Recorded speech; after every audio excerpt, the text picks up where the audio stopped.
Hi hello నమస్తే welcome to our channel. ఈ రోజు మన స్టూడియోలో రెడీగా ఉన్నారు సుశ్రుత ఆయుర్వేద హాస్పిటల్ డాక్టర్ జీవి పూర్ణచంద్ గారు. డాక్టర్ గారితో మాట్లాడదాం. నమస్తే డాక్టర్ గారు. నమస్కారం అమ్మా. సార్, ఈరోజు నేను నేతి భాగవతం గురించి తెలుసుకోవాలనుకుంటున్నాను. మరి నెయ్యి మంచిదా, మంచిది కాదా? కొంతమంది తినాలి అంటారు, కొంతమంది తినకూడదు అంటారు. ఈ ఎపిసోడ్ అంతా చాలా అమృతంలా ఉంటుందేమో అనిపిస్తుంది మేబీ, ఎందుకంటే మీరు చెప్పే మాటలే అమృతంలా ఉంటాయి. మరి నేతి గురించి మాట్లాడితే ఇంకాస్త పెరుగుతుందేమో సార్. మా నానమ్మలు అమ్మమ్మలు అప్పట్లో ఏం జరిగేదంటే ఖచ్చితంగా చిన్నపిల్లల దగ్గర నుంచి అందరూ కూడా డైలీ ఒక్కసారైనా సరే నెయ్యి తినాలి అంటూ ఉండేవాళ్ళు. ఇప్పుడు ఏంటంటే అసలు పూర్తిగా ఈ ఘీ అనేది అవాయిడ్ చేయాలి, అప్పుడే అందము ఆరోగ్యం కూడా అంటున్నారు. ఏది నమ్మాలి, ఏది నమ్మకూడదు, ఏది చేయాలి, ఏది చేయకూడదు సార్? మా నెయ్యి అంటే అర్థం ఏంటి? నెయ్యము అంటే స్నేహము, ఓకే, ఫ్రెండ్షిప్, శరీరానికి మిత్రుడులాగా సహకరించేది కాబట్టి దాన్ని నెయ్యి అన్నారు. సంస్కృతంలో కూడా స్నేహము అనే అంటారు. ఆయిలీ పదార్థాలన్నింటినీ కూడా స్నేహం అంటారు. స్నేహము అంటే జిడ్డు కలిగినవి అని అర్థం, సంస్కృత అర్థం. మిత్రత్వం అనేది రెండో అర్థం. స్నేహం అన్న సంస్కృత మాటకి జిడ్డు కలిగినవి అంటే నెయ్యి లేక నూనె పదార్థాన్ని స్నేహం అంటారు. తెలుగులో నెయ్యి అంటున్నారు. రెండు ఒకే అర్థంలోంచి పుట్టాయి. ఇది సార్థక నామధేయి అంటే ఖచ్చితంగా దానికి పేరు దాని గుణాన్ని సూచిస్తోంది అని మనం అర్థం చేసుకోవాలి. ఈ ఒక్క మాటతో నేతి మీద మనకు ఉన్నటువంటి దురభిప్రాయాలు, అపోహలు అన్నింటినీ కూడా మనం ముందు బ్రెయిన్లోంచి తీసి పక్కన పెడదాం. ఓకే, ప్రతి ద్రవ్యానికి ఎఫెక్ట్లు ఉంటాయి, సైడ్ ఎఫెక్ట్లు ఉంటాయి. మనం సైడ్ ఎఫెక్ట్ ఉంది అని చెప్పినంటే సైడ్ ఎఫెక్ట్ లేకుండా ఏది ఉంది?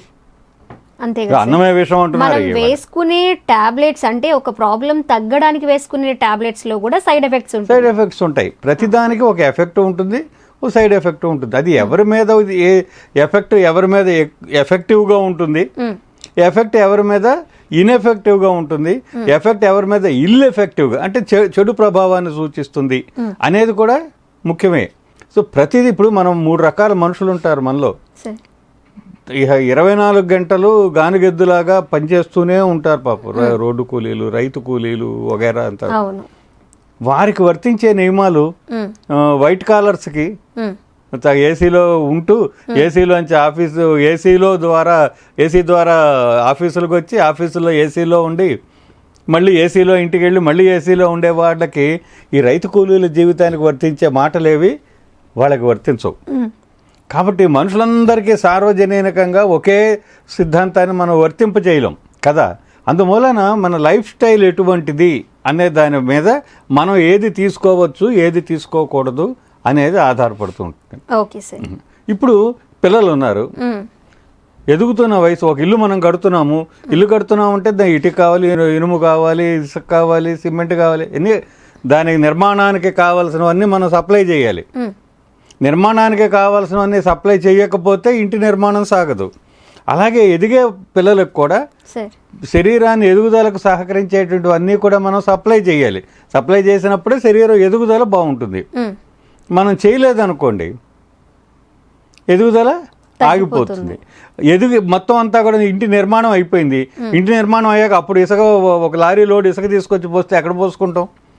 సో నిర్మాణం అయిపోయిన తర్వాత నిర్మాణ సామగ్రితో పని లేదు. నిర్మాణం జరుగుతున్నప్పుడు నిర్మాణ సామగ్రి కావాలి. సో ఇప్పుడు ఈ నెయ్యి అనేది ఒక నిర్మాణ సామగ్రి.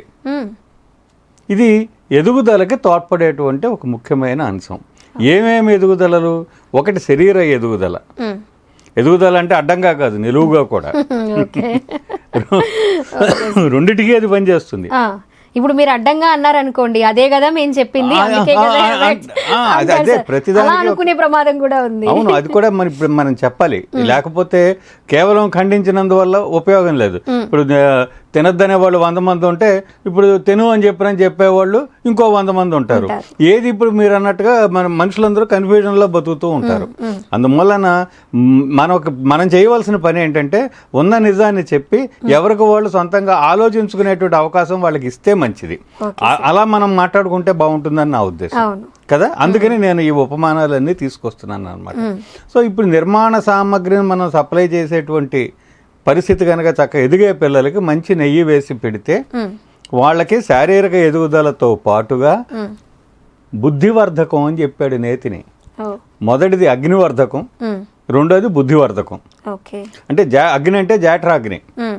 జాఠరాగ్ని అంటే జీర్ణశక్తికి సంబంధించి జీర్ణాశయ వ్యవస్థని బలసంపన్నం చేసేటువంటి గుణం నేతికి ఉంది. అగ్నికి ఆజ్యం అన్నారు.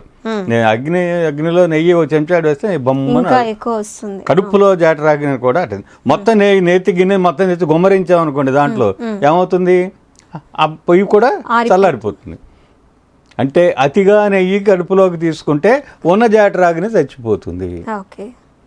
కాబట్టి నెయ్యి ఒక ఔషధం అని మనం అనుకుంటే ఔషధానికి ఒక మోతాదు ఉంటుంది కదా. అవును. బి కాంప్లెక్స్ మాత్రలు ఉన్నాయి. ఒక మాత్ర వేసుకుంటే రోజు బలము, ఒక డజన్ ఒకేసారి మింగితే ప్రమాదము. నెయ్యి కూడా అంతే.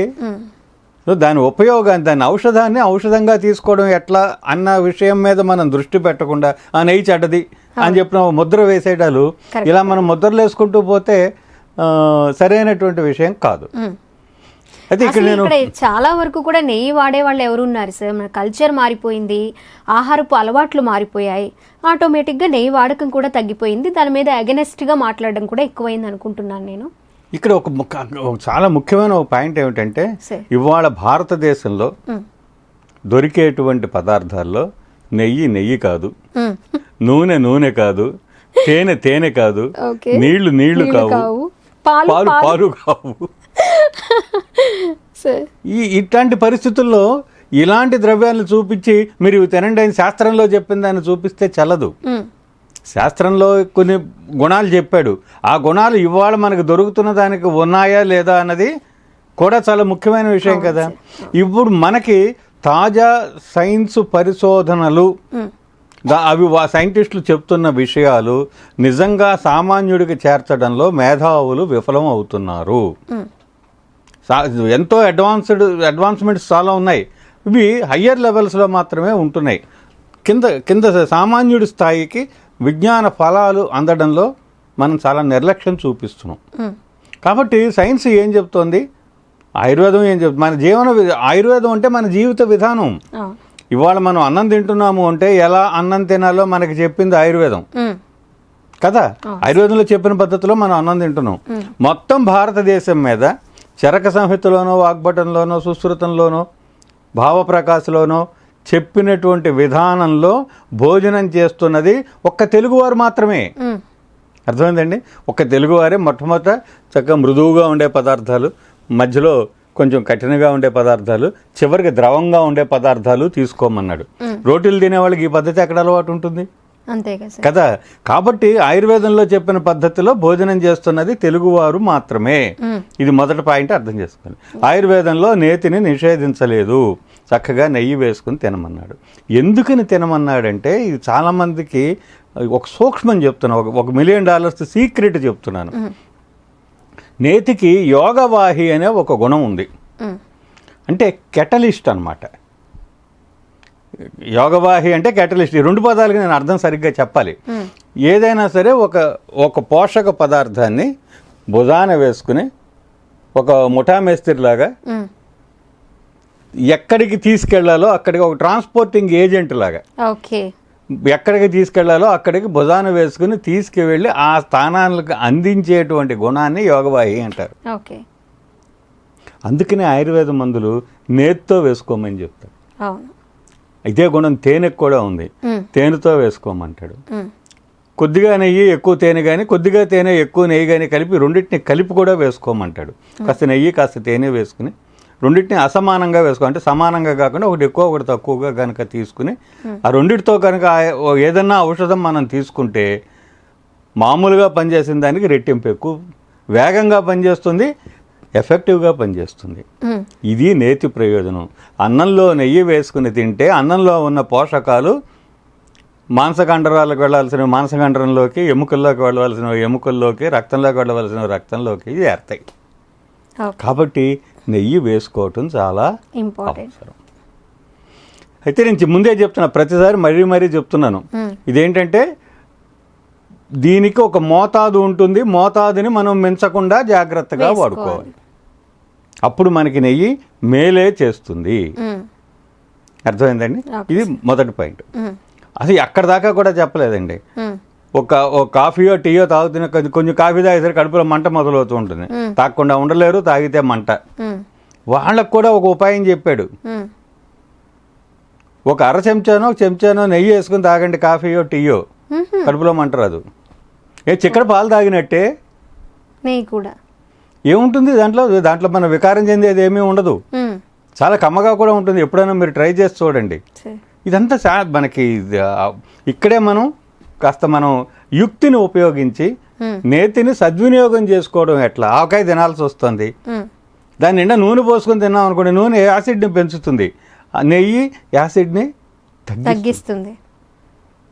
కాబట్టి ఆవకాయని నెయ్యి వేసుకుని కానీ వెన్నపూసతో నంచుకుని తిన్నా, నెయ్యి వేసుకుని తిన్నా ఆవకాయ వల్ల చెడు సగానికి సగం తగ్గిపోతుంది. కాబట్టి నెయ్యి అపకారం చేస్తుంది అని చెప్పిన మనం అనక్కర్ల.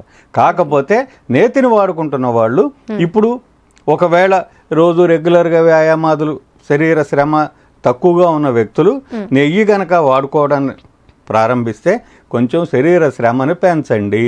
That's all. ఎక్సర్సైజ్ ఎక్కువ చేస్తే సరిపోతుంది. ఇంట్లో మీ పనులు మీరే ఎక్కువ చేసుకుంటే అయిపోతుంది. ఓకే డాక్టర్ గారు, ఇది మనం జాగ్రత్తగా చూసుకోవాలి. నేతికున్నటువంటి ఈ స్వభావాలన్నింటినీ కూడా మనం తర్వాత ఆయిల్ పుల్లింగ్ అని ఆ మధ్య 20-30 ఏళ్ల క్రితం ఓ పెద్ద సబ్జెక్టు, దాని మీద చాలా మంది పీఠాధిపతులు అయ్యారు ఆయిల్ పుల్లింగ్ నువ్వు పెట్టుకుని. ఈ మళ్ళీ ఏమయ్యారో తెలీదు. కొన్నాళ్ళు ఒక్కొక్క దానికి ఒక్కొక్క ఉద్యమం నడుస్తూ ఉంటుంది. వాళ్ళ టైం హవా అని అంటామే మనం. మళ్ళీ ఆ తర్వాత వాళ్ళు కనిపించరు, ఆ సిద్ధాంతాలు కనిపించవు. మరి పాటించిన వాళ్ళందరూ కూడా ఏమయ్యారో తెలీదు. చాలా విచిత్రంగా ఉంటాయి మనకి. ఏదో కొత్త ఒక వింత, పాత ఒక రోత అన్నట్టుగా మనం ఆ ధోరణిలో మనం కూడా ఆ వ్యామోహంలో కొట్టుకుపోతున్నాం. నిజం చెప్పాలంటే ఆయిల్కి బదులుగా రోజు ఒక 2 చెంచాలు నెయ్యి నోట్లో వేసుకుని ఒక పావుగంట అరగంట పుక్కిలించండి. శరీరం మొత్తానికి మార్దవం అంటాం, ఒక విధమైన మృదుత్వం ఏర్పడుతుంది, సున్నితత్వం ఏర్పడుతుంది. ముఖ్యంగా వృద్ధాప్యంలో చర్మానికి సంబంధించిన సమస్యలు ఉన్న వాళ్ళకి ఇది చాలా అద్భుతంగా పనిచేస్తుంది. విరేచనం మేక పెంటికలలో వెళ్తున్న వాళ్ళకి ఎనిమా చేస్తూ ఉంటారు. కాస్త నెయ్యి వేసి ఎనిమా చేస్తే మొత్తం అంతా కూడా మృదువుగా అయ్యి విరేచనం ఫ్రీగా బయటకు వచ్చేస్తుంది. అర్థమైందండి. దంత వ్యాధుల్లో మేలు చేస్తుంది. కళ్ళు మంటలు మండిపోతూ ఉంటాయి కొంతమందికి. చక్కగా కాస్త ఇక మనం ఏదైనా పిండితో ఇక్కడ ఒక ఇది కట్టి నెయ్యి వేసుకుని పడుకుంటే చల్లగా ఉంటుంది. నేసర్ ఎలర్జీ ఉన్న వాళ్ళకి 2-3 చుక్కలు నెయ్యి వేసుకుంటే మొత్తం ముక్కులో ఉన్న ఇరిటేషన్ అంతా కూడా తగ్గుతుంది. తర్వాత మాయిశ్చరైజర్స్ వాడటం కన్నా చర్మానికి సంబంధించి నెయ్యి గనక మనం లేదా వెన్నపూస కానీ కనుక వాడుకుంటూ ఉంటే చాలా మంచి, చాలా త్వరగా మృదుత్వం అనేది చర్మానికి మృదుత్వం అనేది వస్తుంది. ఇప్పుడు ఏంటంటే ఇప్పుడు ఇంతకీ మన బజార్లో దొరికే నేతికి నేను చెప్పిన గుణాలు ఏవి వర్తుంది. నేనైతే ఏ ఫలానా కంపెనీ నెయ్యి వాడండి అనో లేకపోతే ఫలానా నెయ్యి వాడండి అనో నేను మీకేమీ సర్టిఫికెట్లు ఇచ్చేటువంటి పరిస్థితి ఏమీ లేదు. నేను వాడాలన్నా కూడా అది 100% భయపడుతూ వాడాల్సిన పరిస్థితి. మరి ఏమిటండి దీనికి పరిష్కారం అంటే ఉన్నంతలో మనం ఏం చేయలేము. మనం ఇప్పుడు మనకు సొంతంగా గేదెలో ఆవులో ఉంటే రైట్, లేని వాళ్ళకి మరి పరిస్థితి ఏంటంటే మరి ఉన్నంత వరకు మరి ఆ ప్రభుత్వం వారి పాలే మనం తెచ్చుకుని కాస్త కొంచెం చక్కెర పాలే కొనుక్కొని తోడు పెట్టుకుని చిలికి వెన్న తీసి సొంతంగా ఇంట్లో నెయ్యి తయారు చేసుకుని, అసలు నెయ్యి తీసినటువంటి వెన్న తీసిన మజ్జిగకు ఉండే రుచి మామూలు మజ్జిగకి ఎక్కడ ఉంటాయండి? ఎందుకు 2 లాభాలు వెన్న తీసిన మజ్జిగ వల్ల 2 లాభాలు. పాలు కన్నా పెరుగు మంచిది, పెరుగు కన్నా మజ్జిగ మంచివి అని చెప్తాం. ఎందుకని అంటే పెరుగుకి మజ్జిగకి తేడా చిలకడంలోనే ఉంది. ఎంత చిలికితే అంత తేలికగా అరిగే గుణం మజ్జిగకి వస్తుంది. కాబట్టి బాగా చిలికితే కదా వెన్న వచ్చేది. కాబట్టి వెన్న తీసిన మజ్జిగ చాలా తేలికగా మృదువుగా శరీరానికి అరిగేటువంటి స్వభావం కలిగి ఉంటాయి, వంట పట్టేటువంటి స్వభావం కలిగి ఉంటాయి. కాబట్టి వెన్న తీసిన మజ్జిగ రోజు వాడుకోవటాన్ని అలవాటు చేసుకోండి. వెన్నపూసను కరిగించి నెయ్యి తీసుకుని పిల్లలకి, ముఖ్యంగా పిల్లలకి నెయ్యి వేసి పెట్టండి. పిల్లలకు ఊబకాయాలు చాలా మంది వస్తున్నాయి. ఓ మధ్య నేను ఒక కాన్వెంట్కి వెళ్ళాను గెస్ట్గా పిలిస్తే చూస్తే అసలు చాలా 300 మంది పిల్లలు బాసిపెట్లు వేసుకుని కూర్చోలేకపోతున్నారు. మరి ముసలాడం ఈ మనకా పరిస్థితి ఉంటే మరి ఈ చిన్న పిల్లలు 12-15 ఏళ్ల పిల్లలకు కూడా బాసిపెట్లు వేసుకుని కూర్చోలేకపోతున్నారు అంటే దానికి కారణం నెయ్యి ఒక్కదాన్ని ఆపితే ఉపయోగం లేదు. నెయ్యి పెట్టకపోవడం కూడా ఒక కారణం అటువంటి ఊబకాయం రావడానికి. వాళ్ళకి ఈ రకరకాల ఐస్ క్రీమ్లు లేకపోతేనేమో 5 నక్షత్రాల చాక్లెట్లు వగైరా 5 స్టార్లు ఇవి ఊబకాయం రావడానికి కారణాలు. అవి శుభ్రంగా పెడుతూ నెయ్యి ఒక్కటి ఆపేసేసి మేము చాలా పచ్చం చేస్తున్నాం అని అనుకుంటే వాళ్ళకి అందవలసినటువంటి వాళ్ళ మేధో సంపత్తిని పెంచేటువంటి వాటిని మనం ఆపుతున్నాము అని అర్థం. అందుకని నెయ్యి విష పదార్థం ఏమీ కాదు, నెయ్యితో నెయ్యమే మంచిది. నెయ్యి మనకి మిత్రుడే గాని శత్రువు కాదు. అయితే మిత్రత్వం ఎక్కడ దాకా ఉండాలో అక్కడ దాన్ని బ్యాలెన్సింగ్ గా మనం వాడుకుంటూ ఉంటే పెద్దవాళ్ళు చెప్పినట్లుగా ఆరోగ్యము, అందము, ఆనందం కూడా ఇస్తుంది అంటున్నారు. నెయ్యి గురించి చాలా మందికి చాలా అపోహలు ఉన్నాయి సార్. వాడచ్చా, వాడకూడదా, వాడితే ఏంటి, వాడకపోతే ఏంటి? ఈ ఎపిసోడ్తో వాళ్ళకున్న కొన్ని డౌట్స్ అయినా క్లారిఫై అవుతాయి అనుకుంటున్నాను. Thank you so much. నమస్కారం.